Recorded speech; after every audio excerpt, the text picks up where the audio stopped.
Good evening and welcome to News Channel 8. I'm Jerome Agee, and here's some of the top stories we have for you tonight. 2 separate shootings on St. Thomas, a march for peace on St. Croix, and a team dance for this weekend. These stories and more are up next on News Channel 8.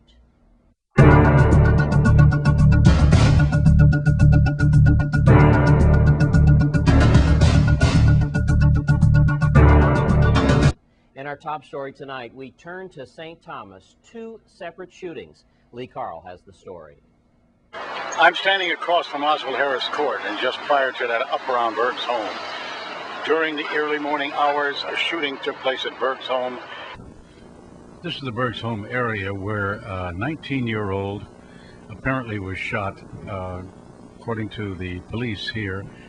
That he said that at about 1 o'clock in the morning, someone shot at him, and he didn't know who it was. So actually, the police are still investigating. They did find a black handgun, and he suffered gunshot wounds and was taken to the hospital at the Royal Leicester Snyder Hospital.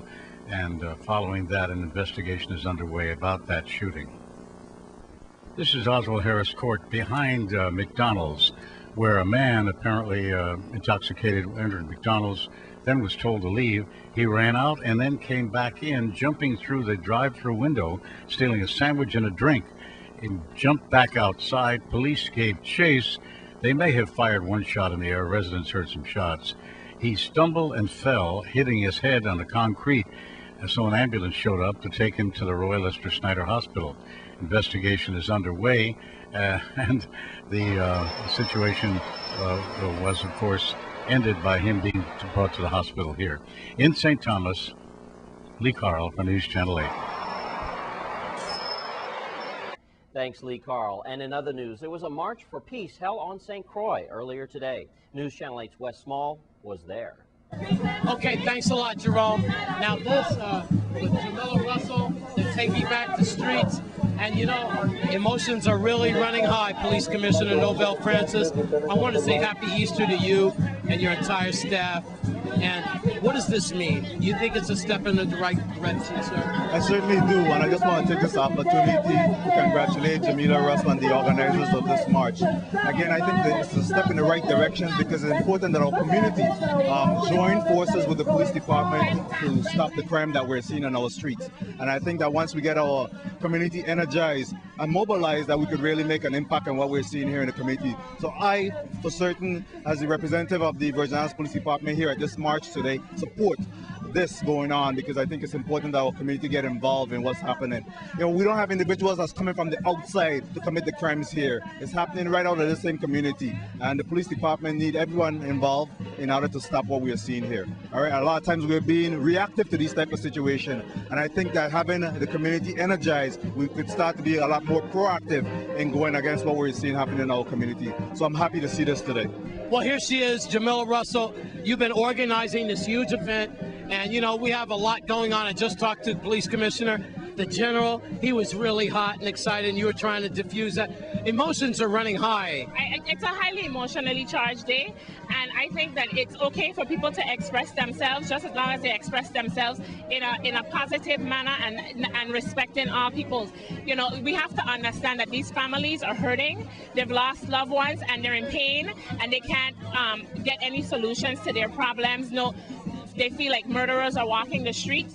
So we have to be cognizant of the pain that they're feeling, but we also have to take a stand and say we want a peaceful resolution to all this violence out in the street. Folks, what does this all mean as we try to take back our community? Ladies first. Well, it means unity, and you know, unity is strength. And to only address the crime situation, I feel we need to invest in agriculture, in education, and in labor to reduce the crime situation, but we must come together, so this is a good start. Mario Moorhead. Order. Yes, Mario, what does this mean to the community? It means that people like Shalima Edwards Joseph had enough, and they're standing up. You order. Thank you. Brother Rafi, we always hear your phone calls on the show. What does this mean to stop the violence? Oh man, I had to come all the way St. Thomas just for this. You know, about time we sort this nonsense out and we all come together as one. You know what I mean? And live as one and cut all this craziness out. But I got to see the turnout of the people that come out, man. Well, there you have it. All in all, I say we have at least a couple of thousand people out here. We're in Freedom City. You know, we heard from a few people, and basically what it boils down to is we are tired. We are tired of seeing young black people being slaughtered by other young black people. As these beautiful young black boys come by us today, we only hope that these are the ones that we're talking about, the future. You understand? Because that's what it's all about. And we all came out today. VIPD was out here. A lot of emotions are going on. Ironically, we're burying Sensi right around the corner. When will the violence stop? I think today we're in a right direction. All day they're going to be talking about, you know, the victims' families and violence, and it has to stop. We have to stop it. The feds won't stop it. The National Guard won't stop it. The curfews won't stop it. We have to stop it. Our own black community, we have to go house by house. Like Novell says, if you're not part of the solution, then you must be part of the problem. And those, my friends, they are part of the solution. With that, have a great Easter. Please don't drink and drive. Go safe. I'm Wes Small for News Channel 8. There were shots fired earlier today in Christiansted. News Channel 8's Wes Small files this report. Okay, thanks a lot, Jerome. You can see the police officers just leaving the scene. We're here at Harbor View, and we had some shots fired in the area. Units got to the area. Some of the neighbors have been calling. They say there was lots of kids around. You know, we are in spring break. Fortunately, no one hit. We also have some reports of shots being fired right now in John F. Kennedy housing community. Folks, we just left this nonviolent rally. All I could tell you is, no matter how much we have peace marches or whatever, we still got bad things going on. But you are doing the right thing by calling 911. We're being more vigilant. But we don't know. No one got hurt. We don't know what happened. But we do know some shots was fired around Building 20 down in that area. We are in Harbor View in Christiansted. Also investigating shots fired right at this time in Kennedy. On the scene, I'm Wes Small for News Channel 8.